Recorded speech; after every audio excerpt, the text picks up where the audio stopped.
morning, everyone. So today we are going to go over my other mare.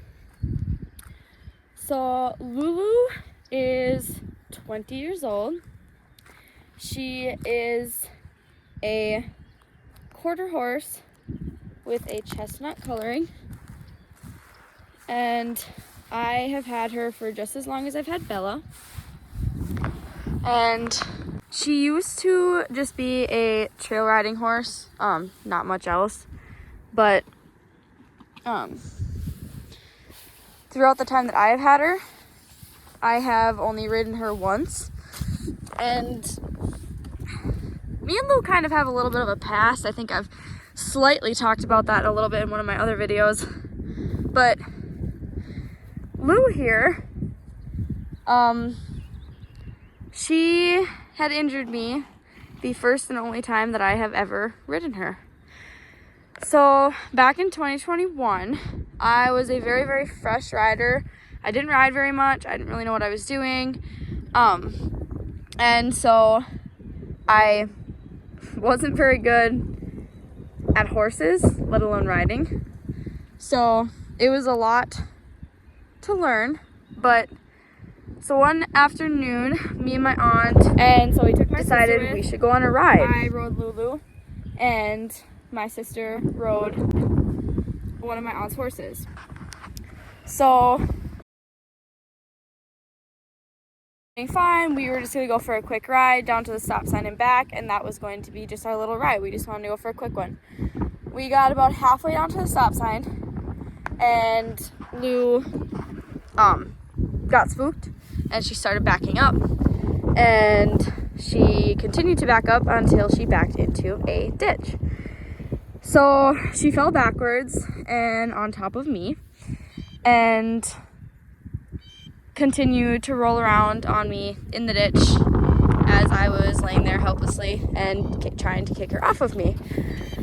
After she finally got up, she ran towards the farm and almost stepped on me multiple times. She clipped my back left knee. Just barely missed me. But so she ran back to the farm, and I was left lying in a ditch. So from my point of view, I thought that I had gotten up right away. I thought that I got out of the ditch, got up to the road, and started walking around. My sister later told me that that was not the case, that I had laid in the ditch for about 10 seconds and I was passed out. When I had gotten up, I had saw stars. And all I knew was that there was blood dripping down my face. And my aunt was freaking out. She got off of her horse and she ran towards me and called my uncle right away and said, "We need to get Kaylee to the hospital." So Lou had run back to the farm. My aunt went and untacked her and put her back into the pen where she belonged. And I went to the hospital. I went to the hospital at about, it was, I think, 9 o'clock when we got there. My back was uncomfortable. I was uncomfortable. I did not feel good. The more I rode in the car, the worse my back got. The more I could feel it, and I was like, there's something wrong. And when Lou was rolling on me, I heard a pop, and she was crushing my face, and I have had glasses for a long time, so she was crushing those too. And I took pictures of myself on the way there. I'm like, oh boy, this ain't good. And I kind of joke about it because Lulu gave me my first bloody nose by breaking my nose. Have never had a bloody nose up until I rode her. So I left the hospital at 3 in the morning with a diagnosis of I broke the right side of my nose, not the whole thing, just the right side, the side that she rolled on. A fractured lower back. She had fractured one of my lower bones, and she also had cut the right side of my eye. Right next to it there was about a half an inch lot cut of cuts and right bruises. here. And So I had to see a lot of doctors after that. Figure stuff out. lay in bed right. My back I was very couldn't, uncomfortable. I couldn't Sleep very comfortably. I couldn't do a lot of things that I was able to do beforehand. I could barely roll out of bed. I couldn't really walk up the stairs by myself. I couldn't shower by myself. I couldn't put my socks on by myself. It was a lot of inconvenience with a fractured I had 3 back. stitches next to my eye. So that were very uncomfortable because they pulled down on my eyelid. It was really hard for me to see. I could barely open my eye for probably about a week and a half, and I had to clean that daily. And so that was just a lot of inconvenience. Hey. That was unnecessary. I had to go see a specialist down the cities, and so they would tell me what's going on with my back, give me a little bit more of a better idea of what was happening, because the hospital that I'd gone to originally couldn't really tell me too much because it's just a small hospital. They really couldn't tell me too much besides the fact that I had indeed broken my back.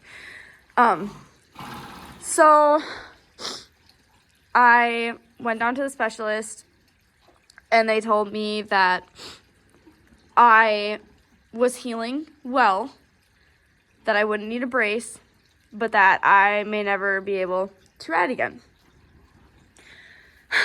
Hearing that was really, really hard for me because I had just started riding that summer and just started working with horses. I had just bought my first 2, so that was really hard for me to hear, and it still makes me sad to think about it today. But it has been a dream of mine since I was a little kid to have horses, so hearing that was really, really hard. So they did a few scans on me, told me that I was going to heal, and that I should start physical therapy. That 2 weeks after I got home from the hospital. Started physical therapy in my hometown, and over the 2 months that I wasn't able to do much, I couldn't lift anything because of my back. I couldn't even put my socks on for a very long time. My siblings had to do it. I had to sit in church, in cars, in school with a pillow behind my back, and I couldn't sit for very long because my back would get irritated, and then I would just have to stand. So we started physical therapy, and my physical therapist told me that I had lost a lot of muscle in the 2 months that I wasn't able to do anything, and that it would take me a long time to regain that. So I started working on it. I had exercises that I needed to do. I did a lot of things. I did physical therapy twice a week, every week, to work on getting my muscle back and just hopefully having my back heal faster and healthier. So my back healed up just fine. My back will never be the same again, but it doesn't hurt me. I'm not in constant pain anymore, because when my back was fractured, I was in constant pain. Every time I turned around in bed, I would get a sharp pain in my back. It wasn't fun. And as a incoming junior into high school, I wasn't very happy about the situation, but what do you do? I couldn't play tennis that season, which was also kind of heartbreaking to hear, and I was not very happy with that outcome. I had played tennis since I was in 7th grade, so not being able to play really, really sucked, but I was able to play golf that season. I had healed up enough where I could swing normal, so I was still able to do that. So about 2 months into my physical therapy, my physical therapist had been emailing with my doctor that I had seen down in the cities, and they had told me that I was healing really well. that I was getting a lot of muscle back and that I would possibly be able to ride again if I healed how I was healing. So that was a step in the right direction. And I was very, very happy with that news. But I was still very nervous around my horses. Every time I went out to the pasture to see them, I would start crying and running away from them because I was very, very nervous to be back around them. Being underneath the hooves of a 12,000-pound animal really does something to you. And I did not like it at all. So even just being around them made me really, really nervous. And it was very, very hard for me to deal with. But I kept pushing myself to be around them and to give them attention and to see them because I wanted for myself and for my horses, for me to be around them because I wasn't about to give up on my love for them. I had just started. I wasn't going to give up then. And I had gotten hurt on July 17th. And I had rode again. So that turnaround was insane. I healed really, really well and really quickly. I worked really hard at it. And that September is when I started my job working for Calls. So I milk cows for a local dairy farm. And I had started that just 3 months. Yeah, 3 months after I was injured. I was out of commission, out of work for 2 months already, and it was driving me nuts. Just sitting still is not for me. So I wanted to get back working, and I figured that milking wasn't too hard of a job. I remember the first night I worked there, I was very nervous because I didn't really know what I was doing, and that's something you gotta get used to. And I had never met this family before, so I was kind of concerned. I was in a lot of pain that night. I remember walking around and thinking, all I have to do is make through this shift, and then, it'll be okay. So whatever, I did just that. I finished my shift, and now I've been working there for almost 2 years. I absolutely love it, and that you can check out. That I will make sure have their own YouTube channel put on the screen and link. It's super cool. I absolutely love them. I cannot rave enough about the Call family and my job. If you asked any of my friends, they would tell you that I don't stop talking about it. I love where I work, and I love for the people I work for. So make sure to go check out their YouTube channel. It's pretty cool. So Lou, hey, let's not do that. Come on now. So after my accident, I didn't really work with Lou much anymore. Again, I was very, very nervous to be around her. I haven't really worked with her too much since. And that's kind of a given. My aunt has worked with her once. I will put in a clip of how that all worked for us. Lou is very spunky. She's got an attitude like no other horse that I've ever seen before. I've learned to love her, even though she's put me through hell and back. Now, she is hopefully soon going to be giving me a little baby foal. So I put Lou in with my aunt's stud in sometime in June of last year. And horses are in gestation for 11 months. And so I'm just waiting for Mama here to pop and give me a baby. But she's not showing too many more signs of that happening too soon. I'm hoping sooner than later. I'm very excited.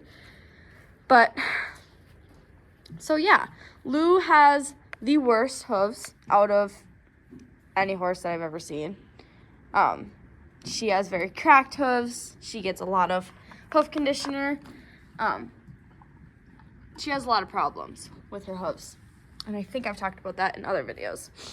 Lou here, we've been through a lot together, but ever since I moved her here, she's been nice to have around.